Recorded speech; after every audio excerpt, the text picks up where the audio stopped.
میں غالباً 41 ممالک کے اندر سفر کیے ہیں۔ اکثر ممالک ایسے دیکھے ہیں لوگوں نے ایسے رکھے ہوئے ہیں اپنے ملک، اپنے شہر، اپنی بستیاں، جیسے ایک سگڑ خاتون اپنا گھر سنوار کے رکھتی ہے۔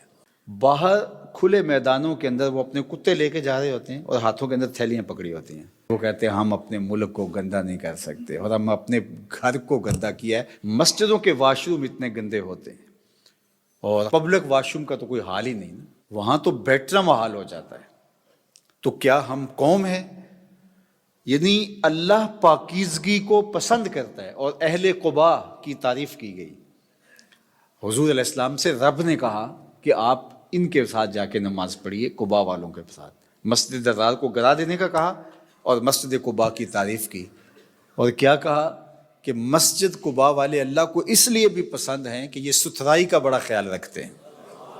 اللہ اکبر، یہ پاکیزگی کا بڑا خیال رکھتے ہیں۔ تو میں آپ سے کہوں گا اپنے گھروں کو صاف رکھیں، اپنی گلیوں کو صاف رکھیں۔ گھر سے کوڑا نکال کے گلی میں پھینک دینا، وہ پھر پاؤں سے لگ لگ کے آپ کے اندر گھر ہی آتا ہے۔ اگر گلی گندی ہوگی تو آپ گھر کو جتنا مرضی صاف رکھیں، گھر صاف نہیں رہ سکتا۔ خیر، اس وقت تو ہم جس ماحول میں رہ رہے ہیں کوئی رہنے کا ماحول ہی نہیں رہا۔ یہ سموک کے ایام آئے اور اگر یہ کہتے ہیں کہ اور دن رہ جاتی تو 2.5 لاکھ انسانوں کے مرنے کا اندیشہ تھا۔ اس قدر یہ خطرناک ہے، لیکن ہماری فیکٹریاں دھواں اگل رہی ہیں، کسی چیز کو چیک نہیں کیا جا رہا، ایسی گاڑیاں چلتی ہیں کہ جن کا دھواں جان لیوا ہوتا ہے۔ یہ انسان کا بنیادی حق تھا کہ اس کو شفاف پاکیزہ ہوا میسر آتی، لیکن آج ہم سے یہ بھی حق چھین لیا گیا۔ اس میں قصور ہمارا بھی ہے، لیکن عوام ہوتے ہیں جو اوپر بیٹھے ہوئے پالیسی ساز ہوتے ہیں، ان کا کام ہوتا ہے۔ آنے والی جانے والی حکومتیں ہمیشہ اپنے دور اقتدار کو استمرار دینے کے لیے پالیسیاں بناتی ہے، عوام دوست پالیسیاں نہیں بنتی۔ میں آج کی حکومت کی بات نہیں کر رہا، ماضی کی بھی ایسے گزرے ہیں، اور یہ ہوتا رہے گا، اس لیے کہ ہم خود بدلنے کے لیے تیار بھی نہیں ہیں۔ اور اس وقت ہم جس حالت سے گزر رہے ہیں، جس طرح فضا میں آلودگی ہے، لوگوں کے اخلاقیات میں آلودگی ہے، لوگوں کے کردار میں آلودگی ہے، غیبت کی بدبو پھیلی ہے، نفرت کی بدبو پھیلی ہے، تعصب کی بدبو پھیلی ہے، اور معاشرہ متعفن، بدبودار، عفونت زدہ ہے، تو یہ معاشرہ جینے کے قابل نہیں۔ 24-25 کروڑ عوام ہیں، کتنے لوگ باہر چلے جائیں گے؟ 1 کروڑ چلے جائیں گے، 2 کروڑ چلے جائیں گے، 4 کروڑ چلے جائیں گے، ممکن تو نہیں ہے اتنے، 4 کروڑ چلے جائیں گے، باقی 20 کروڑ نے تو یہیں بسنا ہے۔ تو ان کے ساتھ جینا مرنا پڑے گا، اور اس کو بہتر کرنے کے لیے اپنے حصے کا کام کرنا ہوگا۔ کچھ ذمہ داریاں ہم نے لی ہے مذہب کے حوالے سے، فلاح کے حوالے سے، اللہ توفیق عطا کر دے۔ یہ گزشتہ 3 دن میں یہاں آنکھوں کا آپریشن ہوا ہے، اللہ کے فضل سے کوئی 9,000 لوگوں نے اپنا علاج کروایا ہے۔ باقی بھی انشاءاللہ چیزیں چلتی رہیں گی۔ ہم تو اپنے دائرے کے اندر اپنے حصے کا کام کرنا ہے۔ 100% نتیجہ تو میں سمجھتا ہوں کہ ہم بھی نہیں دے سکتے، لیکن کچھ نہ کچھ تو کرنا ہے۔ تو بات کر رہا تھا کہ اللہ کس کو پسند کرتا ہے؟ ستھرے لوگوں کو، جن کا کردار بھی ستھرا ہوتا ہے، جن کا لباس بھی ستھرا ہوتا ہے۔ اللہ توبہ کرنے والوں کو پسند کرتا ہے اور پاکیزگی اختیار کرنے والوں کو پسند کرتا ہے۔ توبہ اندر دھو دیتی ہے اور پاکیزگی سے ظاہر صاف ہو جاتا ہے۔ تو ظاہر کی پاکیزگی اور باطن کی پاکیزگی اللہ تعالیٰ پسند کرتا ہے۔ صلو علیہ وسلم تسلیما۔ اللہم صلی علی سیدنا و مولانا محمد معدن الجود والکرم و آلہ و صحبہ و بارک وسلم۔ حمد و صلاۃ کے بعد معزز محتشم مکرم ذی وقار علماء کرام، حضرات سامعین، میں اور آپ آج اپنے آقا و مولا حضور ختمی المرتبت صلی اللہ علیہ وآلہ وسلم کے حضور اپنی عقیدتوں، محبتوں اور نیازمندیوں کا خراج پیش کرنے کے لیے المصطفیٰ اسلامک سینٹر علی والا کے زیر اہتمام منعقدہ اس اجتماع میں حاضر ہونے کا شرف پا رہے ہیں۔ بارگاہ عزتی میں دعا ہے کہ ہماری حاضری کا ایک ایک لمحہ قبول اور مستجاب فرمائے۔ بارگاہ ناز میں ہماری عقیدتوں کا نذرانہ یہ میری اور آپ کی سعادت مندی ہے اور خوش بختی بھی، اس لیے کہ آپ کا میلاد، آپ کا ذکر نور، آپ کا تذکرہ رحمت ہمارے اوپر اس لیے بھی ضروری ہے کہ ہم بغیر کسی محنت کے، بغیر کسی مشقت کے دین اسلام کی برکتوں سے، ثمرات سے فیض یاب ہو رہے ہیں۔ اس وقت دنیا کی آبادی 8 ارب کے قریب ہے اور 500 سے زائد مختلف مذاہب، الہامی اور غیر الہامی مذاہب دنیا کے اوپر پائے جا رہے ہیں۔ میرا اور آپ کا مسلمانوں کے گھر پیدا ہونا یہ کسی اتفاق کا نتیجہ نہیں، یہ ہمارا کوئی عمل خیر نہیں تھا جس کے صلے کے طور پہ ہمیں مسلمانوں کے گھر پیدا کیا گیا۔ یہ محض اللہ کا کرم ہے کہ اس نے ہمیں حضور کی غلامی کا اعزاز بخشا، اور اس پر ہم جتنا بھی شکریہ ادا کریں کم ہے۔ میری خوش قسمتی میں تیرا امتی، ایک فارسی کا شعر ہے، بری نازم کے ہستم امتے تو، بری نازم کے ہستم امتے تو، گناہ گارم و لیکن خوش نصیبم۔ میں گناہ گار ہوں لیکن خوش نصیب ہوں، اس لیے کہ مجھے اور آپ کو حضور کی امت میں ہونے کا شرف نصیب ہوا۔ تو پھر اس بات کا حق ہمارے اوپر لازم ہے کہ ہم اللہ کی عطا کردہ اس نعمت کا شکرانہ ادا کریں۔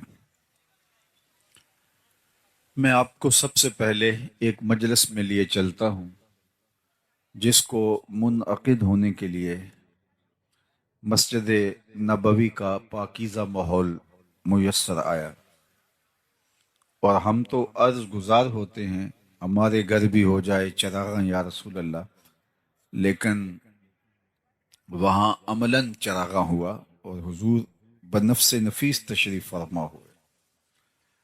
مجلس کے شرکاء اصحاب پیمبر تھے اور حضور کے ذکر کی دل آویز مجلس نور برپا تھی۔ اللہ کے محبوب علیہ السلام حجرہ انور سے نکلے اور صحابہ کی مجلس میں تشریف فرما ہوئے۔ صحابہ سے دریافت کیا، ما اجلسکم، یہ جلسہ کاہے کا ہے، کیوں بیٹھے ہوئے ہو؟ یعنی مسجد کے گوشے میں وہ مجلس برپا کیے ہوئے تھے، تو حضور نے ان سے مخاطبت کرتے ہوئے فرمایا، ما اجلسکم، جلسہ کاہے کا ہے، کیوں بیٹھے ہو؟ تو انہوں نے جو جواب دیا وہ سنی۔ انہوں نے کہا، جلسنا نذکر اللہ ونحمدہ علی ما ہدانا لدینہ ومن علینا بکا۔ حضور ہمارے بیٹھنے کا مقصود یہ ہے کہ ہم اللہ کی حمد بیان کر رہے ہیں، اس کا شکرانہ ادا کر رہے ہیں اس بات پر کہ اس نے ہمیں ہدایت دین عطا فرمائی اور آپ کی صورت میں ہمارے اوپر انعام فرمایا، آپ مل گئے، اس پر ہم شکرانہ ادا کرنے کی مجلس برپا کیے ہوئے ہیں۔ آپ سے اگر پوچھا جائے کہ آپ کیوں بیٹھے ہیں تو آپ کا برجستہ جواب بھی یہی ہوگا، تو بات ختم ہو جائے گی یا بات آگے بڑھ جائے گی؟ لیکن حضور نے ارشاد فرمایا کہ کیا تم اس بات پہ قسم دے سکتے ہو کہ اسی کام کے لیے بیٹھے ہو، تمہارے بیٹھنے کا کوئی اور مقصود نہیں ہے؟ تو انہیں کہا، جی حضور، ہم اسی لیے بیٹھے، ہم قسم دیتے ہیں۔ باقاعدہ حضور نے ان سے حلف لیا اور انہوں نے باقاعدہ حلف دیا۔ جب وہ حلف دے چکے تو ان کے چہروں کے اوپر حیرت کا عالم تھا، استعجاب کی کیفیت تھی، کہ پوچھا کیوں بیٹھے ہو، تو ہم نے کہا کہ اللہ کا شکرانہ ادا کرنے بیٹھے ہیں، اس بات پر کہ ہدایت دین ملی اور آپ ملے۔ تو اس پر حضور نے ہم سے قسم لی ہے، حلف لیا ہے کہ واقعی اسی لیے بیٹھے ہو۔ تو یہ بظاہر عمومی طور پہ ایسے معاملات میں حلف لیا نہیں جاتا، تو حضور نے ہم سے حلف لیا ہے بطیب خاطر، خوشی خوشی انہوں نے حلف پیش بھی کیا، لیکن ان کو حیرت ضرور ہوئی کہ یہ حلف حضور سے ہم نے لیا تو کیوں لیا۔ تو آقا کریم نے ان کے چہروں پہ پھیلی ہوئی حیرت کی کیفیت کو دیکھا، فرمایا میں تم سے ابھی ابھی جو حلف لیا ہے یہ کسی تہمت کی بنیاد پر نہیں تھا، تمہارے قول پر مجھے کوئی شک نہیں گزرا تھا کہ میں نے حلف سے تصدیق کی ہو، یا کوئی اور ماجرا نہیں تھا، بلکہ ماجرا یہ تھا کہ تم یہاں بیٹھے مجلس برپا کیے ہوئے تھے اور میں حجرے میں بیٹھا تھا۔ اتانی جبریل علیہ السلام، میرے پاس جبریل امین حاضر خدمت ہوئے، فاخبرنی ان اللہ یباہی بکم الملائکہ، تو انہوں نے مجھے کہا محبوب ذرا باہر تو نکل کے دیکھو، آپ کے صحابہ کے اس عمل پر اللہ فرشتوں میں ناز کر رہا ہے، ملائے اعلیٰ میں فخر ہو رہا ہے کہ دیکھو میں نے نعمت دی، کیسے قدردان نکلے۔ اللہ کی رحمتوں سے بعید نہیں کہ آج کی مجلس بھی قبول فرما لی جائے، اور اللہ فرشتوں سے کہے کہ دیکھو صدیاں بیت گئیں، 1500 برس بیت گئے، لیکن یہ آج بھی بیٹھ کے اس نعمت کا شکرانہ ادا کر رہے ہیں۔ باقی جہاں تک حضور علیہ السلام کی صورت میں اللہ کے انعام کا شکرانہ ادا کرنے کا حق ہے، تو ہمیں اور بھی اتنی زندگیاں مل جائیں تو ہم حق کے شکر ادا نہیں کر سکتے۔ ہمارے بدن پہ اتنے بال نہیں ہیں جتنے رسول اللہ کے احسانات ہیں، بال بال ہمارا قرض رسالت میں جکڑا ہوا ہے۔ تو یہ ایک شام کا، ایک شب کا، میلاد کا اجتماع کیا، ساری زندگی بھی ان کے نام لگا دیں، حق کے شکر پھر بھی ادا نہ ہو۔ آقا کریم علیہ الصلوۃ والسلام کی صورت میں اللہ کی عطا کردہ اس نعمت کے شکرانے کی بہترین صورت یہ ہے کہ حضور علیہ السلام کے لائے ہوئے دین کو، نظام شریعت کو ہم عملی طور پہ اپنے اوپر نافذ کر لیں۔ اس سے اللہ اور اس کے رسول کی محبت ہمیں حاصل ہو پائے گی۔ ایک دن حضور وضو فرما رہے تھے اور وضو کا پانی صحابہ زمین پہ نہیں گرنے دے رہے، وہ کسی کے ہاتھوں پہ ہوتا اور پھر وہ اس پانی کو اپنے چہرے پہ مل لیتے، اور جسے یہ پانی میسر نہ آتا وہ کسی دوسرے صحابی کے گیلے ہاتھوں سے ہاتھ رگڑ کے اپنے چہرے پہ مل لیتے تاکہ اس کی تری سے، تراوت سے اپنے لیے سامان راحت کیا جائے۔ تو آقا کریم نے صحابہ کی اس محبت کو دیکھا تو ارشاد کیا کہ ما یحملکم علی ھذا، اے صحابہ تمہیں اس بات پر کس نے ابھارا ہے کہ تم میرے وضو کے پانی کو بھی زمین پہ نہیں گرنے دیتے؟ چونکہ اس کا حکم حضور نے نہیں دیا تھا، ارشاد نہیں کیا تھا کہ میرے وضو کے پانی کو زمین پر نہ گرنے دینا، یہ صحابہ کا اپنا جذبہ محبت تھا۔ تمام چیزوں کے لیے حکم کی ضرورت نہیں ہوتی، محبت محبوب کو راضی کرنے کے ڈھب خود بھی سیکھتی ہے۔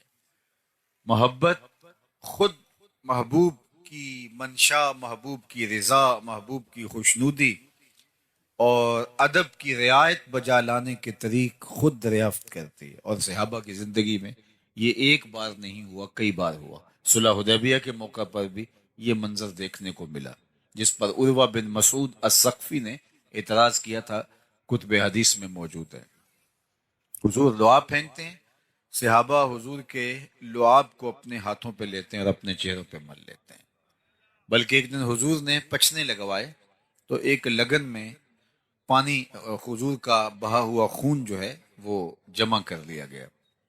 ایک صحابی کے ہاتھ میں وہ پیالہ دیا اور فرمایا اس کو جاؤ ایسی جگہ بہاؤ جہاں کسی کے قدم نہ پہنچیں۔ تو وہ گیا اور ایک پتھر کی اوٹ میں بیٹھ کے خود نوش جان کر لیا۔ واپس پلٹا تو حضور نے فرمایا، ٹھکانے لگائے؟ جی حضور، ایسی جگہ پہ جہاں کسی کے قدم نہیں پڑ سکتے۔ تو حضور مسکرائے اور فرمایا لعلک شربت، شاید تم نے پی لیا ہے۔ قال نعم، جی حضور، میں نے سمجھا ایسا مشروب کہاں ملے گا، میرے خون میں حضور کا خون شامل ہو جائے تو اور کیا چاہیے۔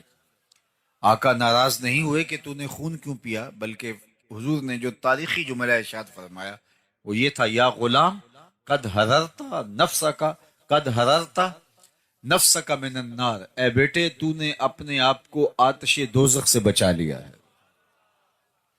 تو صحابہ نہ حضور کے وضو کا پانی زمین پہ گرنے دیں، نہ حضور کا لعاب رحمت زمین پہ گرنے دیں، اور یہ ان کی محبت کا ایک ڈھنگ تھا اور حضور کے پیار کا ایک اسلوب تھا جو ان کے عشق نے ان کو سکھایا تھا۔ ان کی محبت نے ان کو یہ درس دیا تھا کہ محبوب کے اعضائے نور کی اترن کو بھی زمین پہ نہ جانے دیا جائے، اس کو بھی اپنے چہروں پہ ملا جائے۔ کائنات میں کسی نے صحابہ جیسا کوئی عاشق نہیں دیکھا ہوگا، لیکن میں آپ کو بتاؤں کہ عشق کی فراوانی، عشق کا زور حسن کی فراوانی کی وجہ سے ہوتا ہے۔ جتنا حسن فراواں ہو اتنا عشق زور آور ہوتا ہے۔ تو کائنات میں اگر صحابہ جیسا کوئی عاشق نہیں ملتا تو حضور جیسا سونا بھی زمانے میں کوئی نہیں ہے۔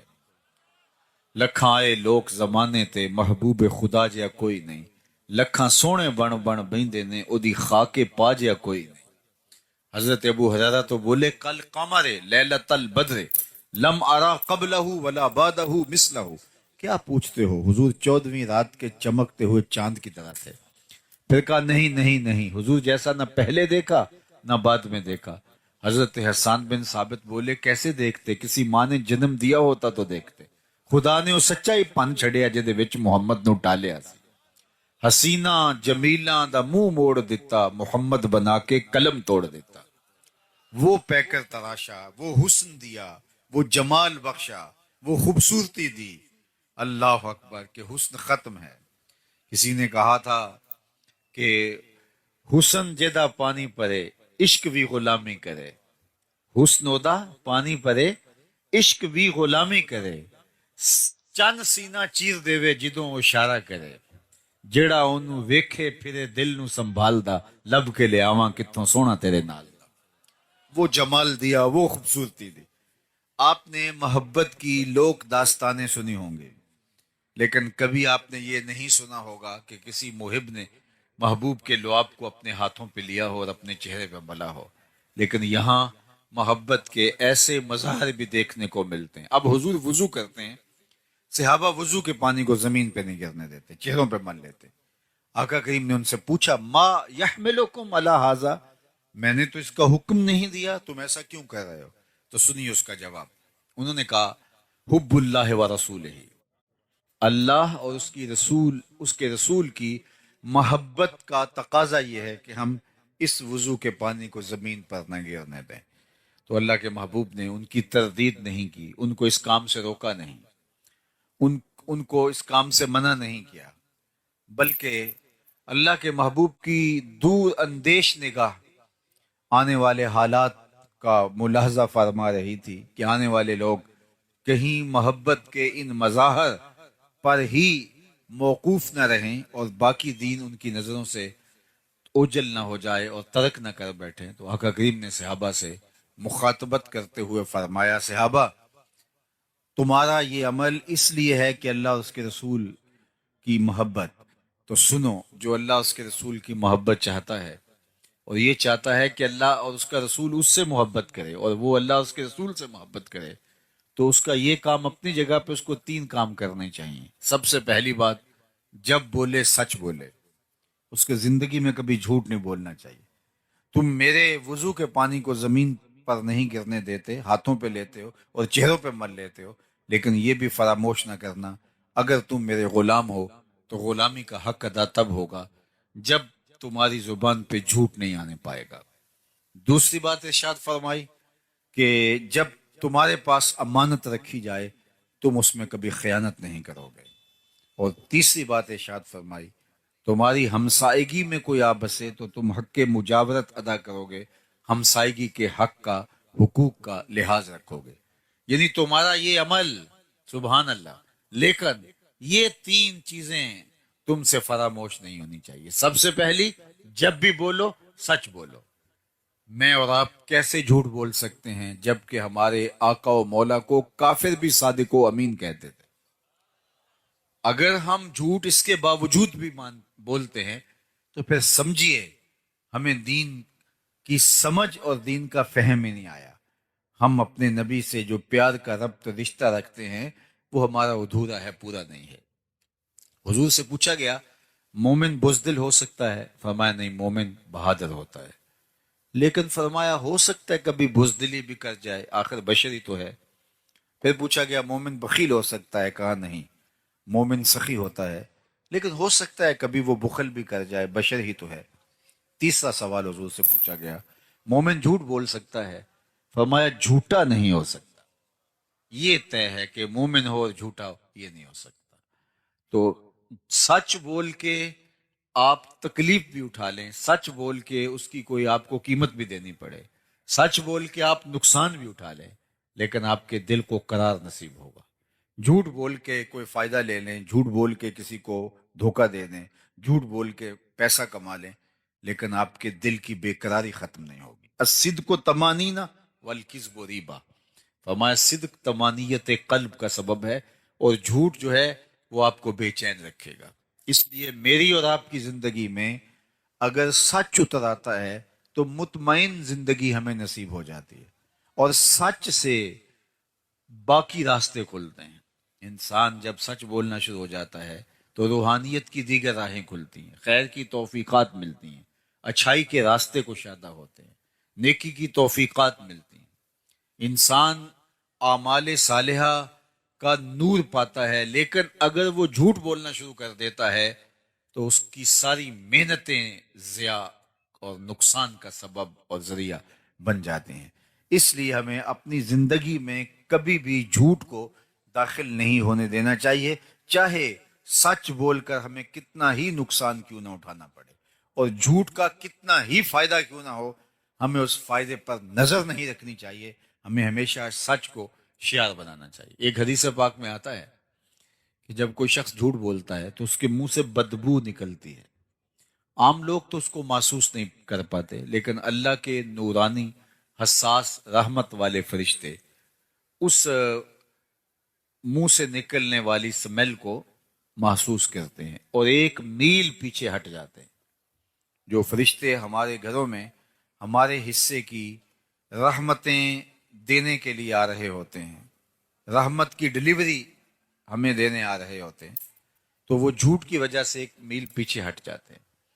اور مجھے بتاؤ، جس گھر میں باپ بھی جھوٹ بولے، ماں بھی جھوٹ بولے، بہنیں بھی جھوٹ بولیں، بچے بھی جھوٹ بولیں، بہویں بھی جھوٹ بولیں، صبح دوپہر شام جھوٹ ہی جھوٹ ہو، تو اس گھر سے تو بدبو کے ببوکے اٹھ رہے ہوں گے.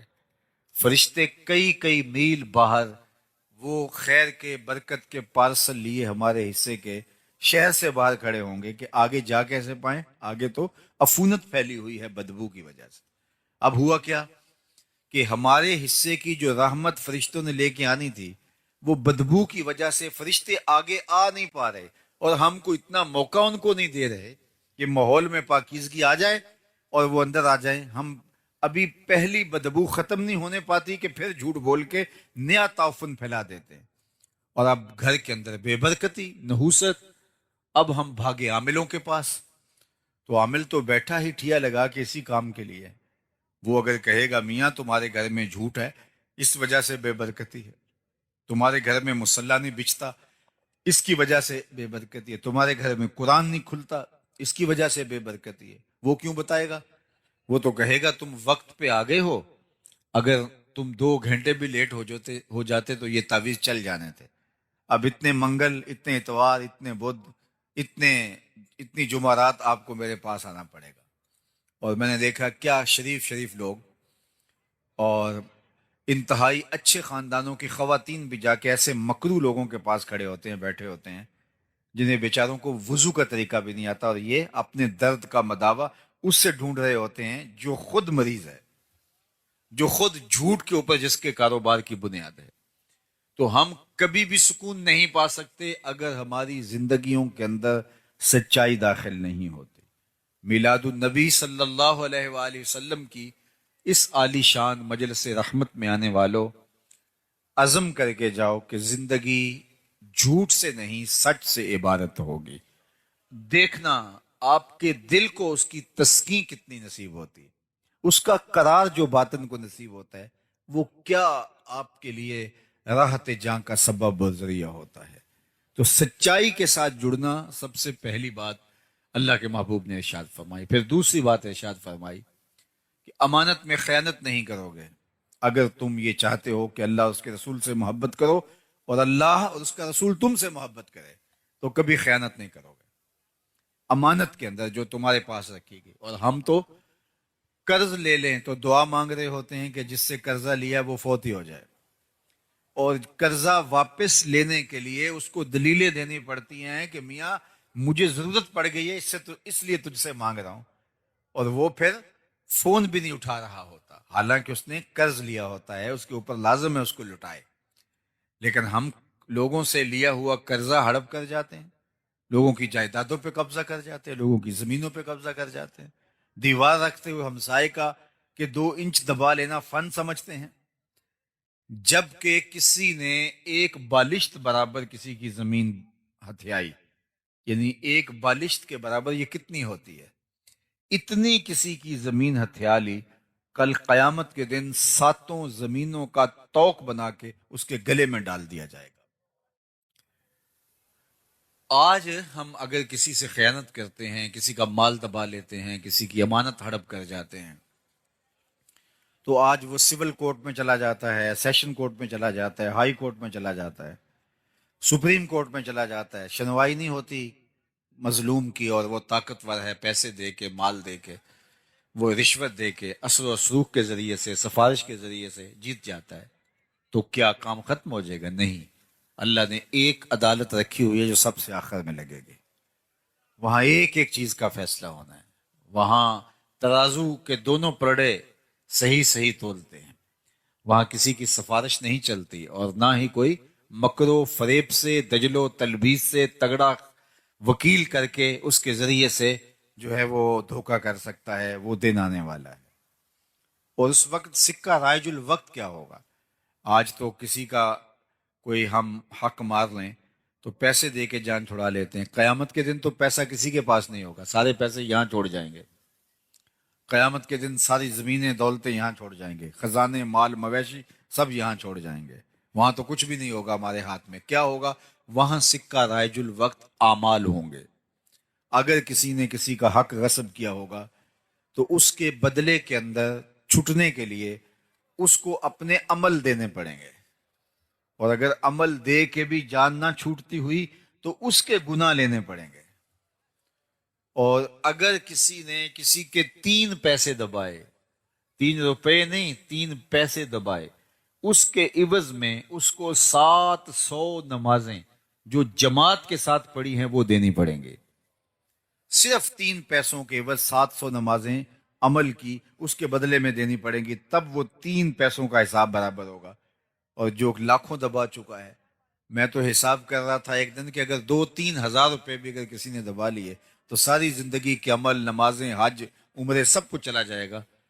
تو سب سے پہلے ہمیں اپنی آخرت کو صاف کرنا ہوگا اور اپنے انجام اور معال کار کی بہتری کے لیے کوشش اور محنت کرنی ہوگی. یہ زندگی بڑی تیزی کے ساتھ گزر رہی ہے، اور میں اور آپ لمحہ لمحہ موت کے قریب ہو رہے ہیں. تو کہیں مغالطے میں نہ رہیے گا. آج ایک بندہ ساری زندگی رشوت لیتا ہے، مال لوٹتا ہے، اور لوگوں کی جیبوں پہ نظر رکھ کے لوگوں کو بلیک میل کرتا ہے، اور ریٹائرمنٹ کے بعد وہ ٹوپی پہن کے پہلی صف میں آ کے بیٹھ جاتا ہے. اللہ اس کے سجدے قبول کر لے، مجھے کیا اعتراض ہے. لیکن جو لوگوں کو دیے گئے چکر ہیں، لوگوں کا لوٹا ہوا مال ہے، وہ بہر صورت اس کو ادا کرنا پڑے گا. یہاں نہیں اگر کرتا تو قیامت کے دن اس کو بہر صورت ادا کرنا پڑے گا. وہ دن آنے والا ہے. ثم لتسألن یومئذ عن النعیم. اس دن ایک ایک نعمت کے بارے میں پوچھا جائے گا اور ایک ایک چیز کا سوال ہوگا. تو قبل اس سے کہ وہ وقت آئے کوئی حجت باقی نہ رہے، مجھے اور آپ کو اپنے اعمال کی جواب دہی کے لیے تیار ہونا چاہیے. دیکھو، امانتوں کو واپس کرنا، اور وہ کوئی ٹھوس چیز ہو، پیسے ہوں، مال ہو، مویشی ہوں، وہ تو بڑی بات ہے. ہمارا دین تو اتنا حساس ہے کہ اگر تم سے کوئی بات کر رہا ہو اور بات کرتے کرتے وہ دائیں بائیں دیکھے تو فرمایا گیا کہ یہ بات تمہارے اوپر لازم ہے کہ امانت ہے، اس کو تم کسی کے آگے بیان نہیں کرو گے، اس لیے کہ بات کرتے ہوئے اس نے دائیں بائیں دیکھا تھا، اس لیے وہ چاہ رہا تھا کہ میری بات کسی تک نہ پہنچے، اب تمہارے سینے میں امانت بن کے ساری زندگی رہنی چاہیے۔ تو جو دین اتنا حساس ہے کہ باتوں کی امانتوں کے اندر بھی خیانت نہ ہو، تو کوئی کسی کا مال ہتھیا لے اور خیانت کرے تو ہمارا دین کیسے اس کو گوارا کر سکتا ہے؟ اور آخری بات جو اللہ کے محبوب نے ارشاد فرمائی وہ یہ تھی کہ تمہاری ہمسائیگی میں کوئی آ بسے تو حق مجاورت ادا کرو گے، ہمسایوں کے حق ادا کرو گے۔ ہمسائے کے حقوق کے بارے میں فرمایا کہ مجھے اس قدر تاکید کی گئی، اللہ کے پیارے محبوب صلی اللہ علیہ وآلہ وسلم ارشاد فرماتے ہیں مجھے ہمسایوں کے حقوق کے حوالے سے اس قدر تاکید کی گئی کہ مجھے لگا کہیں وراثت میں حقدار نہ ٹھہرا دیا جائے، اس قدر تاکیدات فرمائی گئی۔ اللہ اکبر۔ اور قیامت کے دن سب سے پہلے جو شکایت لے کے حاضر ہوگا وہ ہمسایہ ہوگا، اس نے مجھے دکھ دیا تھا، ہمسائیگی کا خیال نہیں رکھا۔ سب سے پہلے جو پیش ہوگا شکایت لے کر وہ ہمسایہ ہوگا۔ تو یہ مجھے اور آپ کو دیکھنا چاہیے، اور یہ بات ذہن میں رکھیے گا، ہمسایہ وہ نہیں ہے جس کا دروازہ آپ کے دروازے کے سامنے ہے، جس کی دیوار آپ کی دیوار کے ساتھ لگتی ہے، صرف وہی ہمسایہ نہیں، 40 گھروں تک ہمسائیگی ہوتی ہے۔ تو آپ کے طرف میں جو 40 گھر ہیں وہ ہمسائے ہوتے ہیں۔ تو اگر اس یونٹ کو ہم سنبھال لیں اور 40 گھر جو ہمسائے بنتے ہیں وہ ایک دوسرے کا خیال رکھنا شروع کر دیں اور وہ اپنے اوپر لازم قرار دے دیں کہ ہم اپنے ہمسایوں کا خیال کرنا ہے، ان کی بیٹیاں جوان ہیں تو وہ ہماری بیٹیاں ہیں، ان کے ہاتھ ہم نے پیلے کرنے، اگر وہ غریب ہے تو۔ بچے بڑے ہو رہے ہیں اور وہ تعلیم پانے کی اہلیت نہیں رکھتے، مالی اسباب ایسے نہیں ہیں، تو ہمسایوں کی ذمہ داری ہے کہ وہ ان کی تعلیم کا بندوبست کرے۔ اگر اس یونٹ کو ہم سنبھال جائیں تو میں سمجھتا ہوں کہ یہ یونٹ ایسا ہے جو معاشرہ کھڑا کر دے۔ اور 2-3 جو ہمسائیگی کے دائرے ہیں یہ مل کر ایک مسجد کا نظام بنتا ہے، 100-125 لوگوں کے گھروں کے اندر ایک مسجد ہوتی ہے، اور مسجد کی انجمن ساری نظر مولوی صاحب کے اوپر رکھنے کی بجائے محلے کے غریبوں پر، لاچاروں پر، کمزوروں پر، بیوگان پر، اراملہ پر، مساکین پر، یتامہ پر، کمزوروں پر رکھیں، اور وہ مل جل کر کے اس محلے کو ایک دوسرے کے لیے ہمدردی ایثار کے جذبوں سے بھر دیں، تو ایک صالح اور پاکیزہ معاشرہ ترتیب پائے گی۔ لیکن میں اور آپ اپنی زندگیوں میں اگر غور و فکر اور تدبر کریں تو ہم اپنی ذاتی زندگی جی رہے ہوتے ہیں، ہمیں اپنے ہمسایوں سے کوئی غرض نہیں ہوتی، اور جس کا عملی نتیجہ کیا ہے کہ ایک نہ صالح معاشرہ بن سکا اور نہ ہی مطمئن معاشرہ بن سکا، اور جس کا نتیجہ یہ ہے کہ بس ہم ایک خود غرض معاشرے کے ایک فرد ہیں جو ہجوم کے اندر رہ کے بھی تنہائی کا شکار ہیں۔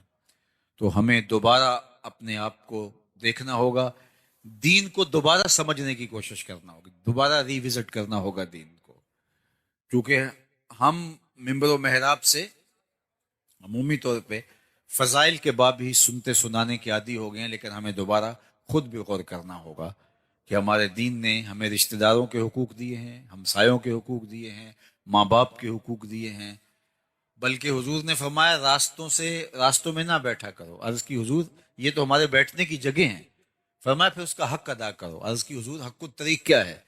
فرمایا امر بالمعروف نہی عن المنکر، اور راستے میں گری پڑی کوئی چیز اٹھانا تاکہ راستے کی رکاوٹ ختم ہو، اور اگر کوئی بھٹکا ہوا شخص ہو تو اس کو راستہ دکھانا۔ اگر تم یہ حق ادا کرنے کی اہلیت رکھتے ہو پھر تمہیں حق ہے کہ تم راستے میں بیٹھ سکو، ورنہ تم راستے کے اندر جو ہے وہ نہیں بیٹھ سکتے۔ تو آج میں اور آپ اپنی زندگی پہ ضرور غور کریں۔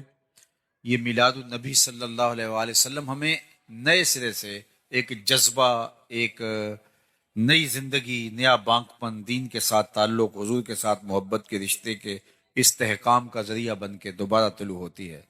تو آئیے میں اور آپ آج کے اس اجتماع کے اندر یہ عزم کر کے اٹھیں کہ آج کے بعد زندگی میں جھوٹ نہیں بولیں گے، اور یہ کوئی مشکل نہیں ہے، اگر انسان عزم کر لیتا ہے اللہ مدد فرماتا ہے۔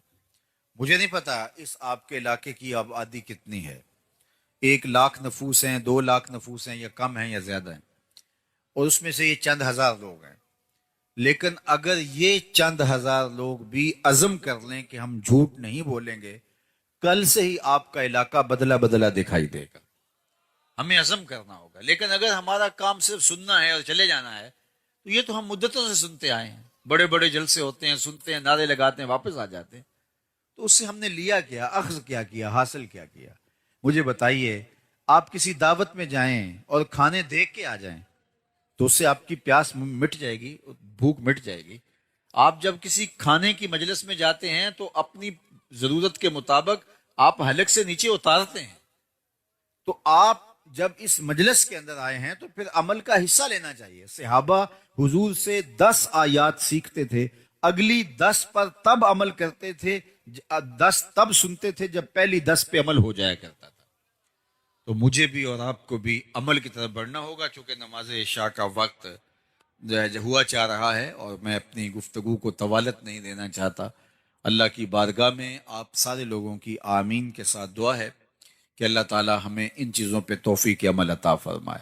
باقی بالکل آپ کے جہاں تشریف فرمائے اس کے ساتھ المصطفیٰ اسلامک سینٹر، ہمارے عالی مرتبت مبلغ علامہ وحید مصطفی صاحب نے بہت محنتوں کے ساتھ یہ قائم کیا، اور اب یہ ضروری تعمیرات کے ساتھ منصہ شہود پہ آ گیا۔ تعلیم و تعلم کا باقاعدہ سلسلہ بھی وہاں جاری ہے، اور مزید اس کی توسیعات بھی جاری ہیں۔